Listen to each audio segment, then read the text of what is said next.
+2 biology അല്പം ഒന്ന് കൈപൊള്ളി എന്നാണ് കുട്ടികളുടെ പൊതുവെയുള്ള അഭിപ്രായം. എന്തൊക്കെ തന്നെ ആയാലും അത് നിങ്ങൾ വിട്ടേക്ക് കഴിഞ്ഞു. ഇനി നിങ്ങൾക്ക് എന്ത് ചെയ്യാം, അതിലെ മിസ്റ്റേക്സ് ഒക്കെ പിന്നീട് കറക്റ്റ് ചെയ്യാം. ഓണം എക്സാം അല്ലേ, ഇനി വരുന്ന ദിവസം നിങ്ങൾക്ക് മിസ്റ്റേക്സ് പറ്റരുത്. അപ്പോൾ അതിനുള്ള കാര്യങ്ങൾ നമുക്ക് നോക്കാം. അപ്പോൾ ടൈം ടേബിൾ വളരെ ക്വിക്കായിട്ട് അനലൈസ് ചെയ്ത് കഴിഞ്ഞാൽ ടൈം ടേബിളിൽ മൺഡേ വരുന്നത് ലാംഗ്വേജ് രാവിലെ വരുന്നു, ഉച്ചയ്ക്ക് കെമിസ്ട്രി ആണ്, പിറ്റേന്ന് നേരെ രാവിലെ മാത്സ് ഉണ്ട്, പിന്നെ ഉച്ചയ്ക്കുള്ള ബയോളജി മാറ്റിയിട്ടുണ്ട്. അതുകൊണ്ട് ഫിസിക്സ് പഠിക്കാൻ ചെറിയൊരു ഗ്യാപ്പ് അവിടെ കിട്ടുന്നുണ്ട്.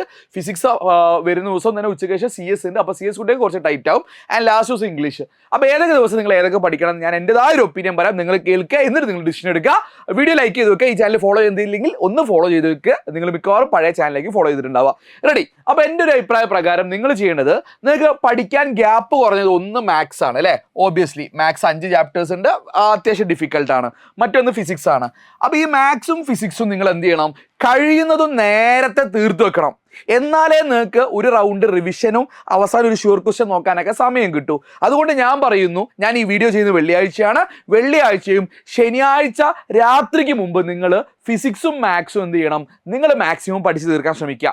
അതെന്തുകൊണ്ടാണെന്ന് വെച്ച് കഴിഞ്ഞാൽ കെമിസ്ട്രി ഉണ്ട്. നമുക്ക് എന്ത് ചെയ്യാം, ശനിയാഴ്ച നൈറ്റ് തൊട്ടിട്ട് കെമിസ്ട്രി പഠിക്കാം. ആൻഡ് ഞായറാഴ്ച നിങ്ങൾക്ക് കെമിസ്ട്രി ഓബിയസ്ലി പഠിക്കാൻ പറ്റൂ. അന്ന് മാത്സ് നോക്കുന്നതിലൊന്നും ഒന്നുമില്ല, കാര്യമായിട്ടൊരു നമുക്കൊരു കോൺസെൻട്രേഷൻ കിട്ടുന്നുണ്ടാവില്ല അല്ലേ. റെഡി? അപ്പോൾ നിങ്ങൾ ചെയ്യേണ്ട കാര്യം ഞാൻ പറഞ്ഞുതരാം. മൺഡേ ഉള്ള ലാംഗ്വേജ് നിങ്ങൾ എപ്പോഴാണ് പഠിക്കേണ്ടത്? ഈ ലാംഗ്വേജ് നിങ്ങൾ സൺഡേ നൈറ്റ് എഡ്യൂപോണിൻ്റെ ലൈവ് ഉണ്ടാവും, അത് നിങ്ങൾ കണ്ടാൽ മതി. വേറെ പ്രത്യേകിച്ച് നിങ്ങൾ എന്ത് ചെയ്യേണ്ട, അതിന് ടൈമും സ്പെൻഡ് ചെയ്യേണ്ട. ലാംഗ്വേജ് മോശം സബ്ജക്റ്റ് ആയതുകൊണ്ടൊന്നുമല്ല, പക്ഷേ നമുക്ക് അത്ര പഠിക്കാനുള്ളൂ, വളരെ കുറച്ചല്ലേ പഠിക്കാനുള്ളൂ കമ്പയർ ടു ബാക്കി സബ്ജക്ട്സ്. അപ്പോൾ കെമിസ്ട്രി നിങ്ങൾ പഠിക്കേണ്ടത് സാറ്റർഡേ ആണ് കേട്ടോ. അപ്പോൾ സാറ്റർഡേ ഈവനിങ് തൊട്ടാണ് നിങ്ങൾ എന്ത് ചെയ്യേണ്ടത്, നിങ്ങൾ കെമിസ്ട്രി പഠിക്കേണ്ടത് ഞാൻ പറയും. അപ്പോൾ മാത്സ് നിങ്ങൾ സാറ്റർഡേ മോർണിംഗിൽ ഫ്രഷ് ആയിട്ട് പഠിച്ചോ. കാരണം നല്ല പരിപാടിയാണ്. കാരണം എന്താണ്, മാത്സ് ആകുമ്പോൾ കുറച്ച് ഫ്രഷ് മൈൻഡിൽ പ്രോബ്ലമൊക്കെ ഇരുന്ന് സബ്മിറ്റ് ചെയ്യണം. അപ്പോൾ സാറ്റർഡേ മോർണിംഗ് തൊട്ടിട്ട് നിങ്ങൾ എന്ത് ചെയ്യുക, മാത്സിന് ഇരിക്കുക. ആൻഡ് ഫിസിക്സ് ഇന്നിപ്പോൾ നിങ്ങളിപ്പോൾ ബയോളജി എക്സാം എഴുതിയവരുണ്ടാവും, CS ആയതുകൊണ്ട് ബയോളജി ഇല്ലാത്തവരുണ്ടാവും. ഫിസിക്സ് ഇന്ന് അങ്ങ് തീർത്തേക്ക്. അപ്പോൾ ഫിസിക്സ് ഫ്രൈഡേ നൈറ്റ്, ഇന്നിപ്പോൾ സാറിപ്പോൾ വീഡിയോ ചെയ്യുന്നതാണ്. അപ്പോൾ ഫ്രൈഡേ നൈറ്റ് അതിൽ ഈവനിങ് നിങ്ങൾ എന്ത് ചെയ്യുക, ഫിസിക്സ് തീർക്കുക. ഓക്കെ? അപ്പോൾ ഇത് ഗുണം എന്താ വെച്ച് കഴിഞ്ഞാൽ നിങ്ങൾക്ക് എന്ത് ചെയ്യാം, ഒരു റൗണ്ട് റിവിഷൻ കഴിഞ്ഞാൽ പിന്നെ എക്സാമിൻ്റെ തലേ ദിവസം നമുക്ക് മാക്സിമം ചോദ്യങ്ങൾ കവർ ചെയ്യാൻ പറ്റും. CS-ൻ്റെ കേസിൽ ഞാൻ പ്രത്യേകിച്ച് എന്തില്ല അഭിപ്രായം പറയുന്നില്ല. CS എഡ്യൂപോർട്ടിൻ്റെ കേസിലൊക്കെ നല്ല കോൺഫിഡൻ്റ് ആയിട്ട് പറയാൻ പറ്റും. വളരെ കുറഞ്ഞ സമയം കൊണ്ട് ജസീം സാറ് പഠിപ്പിക്കും. അപ്പോൾ എക്സാമിൻ്റെ തലേ ദിവസത്തെ ലൈവ് കണ്ടാൽ തന്നെ മോസ്റ്റ് പ്രോബ്ലി നിങ്ങൾക്ക് ഓക്കെയാണ്. പിന്നെ ഇതൊക്കെ പഠിക്കുന്നതിൻ്റെ ഇടയിലുള്ള ഗ്യാപ്പിലൊക്കെ നിങ്ങൾക്ക് വേണമെങ്കിൽ പഠിക്കാൻ പറ്റും. ഇംഗ്ലീഷ് പിന്നെ നിങ്ങൾ എന്ത് ചെയ്യേണ്ട, ഇപ്പോൾ അതിനെക്കുറിച്ച് ആലോചിക്കുക വേണ്ട, അവസാന എക്സാമാണ്. അപ്പോൾ എഡ്യൂപോർട്ട് ലൈവിൻ്റെ പ്ലാൻ എങ്ങനെയാണെന്ന് വെച്ചാൽ ഞാൻ പറഞ്ഞ പ്രകാരം തന്നെ സെറ്റ് ചെയ്തിട്ടുള്ളത്. നമ്മൾ ആദ്യം തീർക്കുന്ന സബ്ജക്ട്സ് ഏതൊക്കെയാണ്, നമുക്ക് പഠിക്കാൻ ഗ്യാപ്പില്ലാത്ത മാത്സും ഫിസിക്സും ആണ്. അപ്പോൾ നമ്മൾ എന്ത് ചെയ്യുന്നു, ഫിസിക്സ് ഫ്രൈഡേ ഇന്ന് രാത്രി നമ്മൾ 7:30 ഉള്ളത്. അതിൽ നമ്മൾ എന്ത് ചെയ്യുന്നു, നമ്മൾ ഫിസിക്സ് ടോപ്പ് 50 ക്വസ്റ്റ്യൻസ് ചെയ്യുന്നതായിരിക്കും.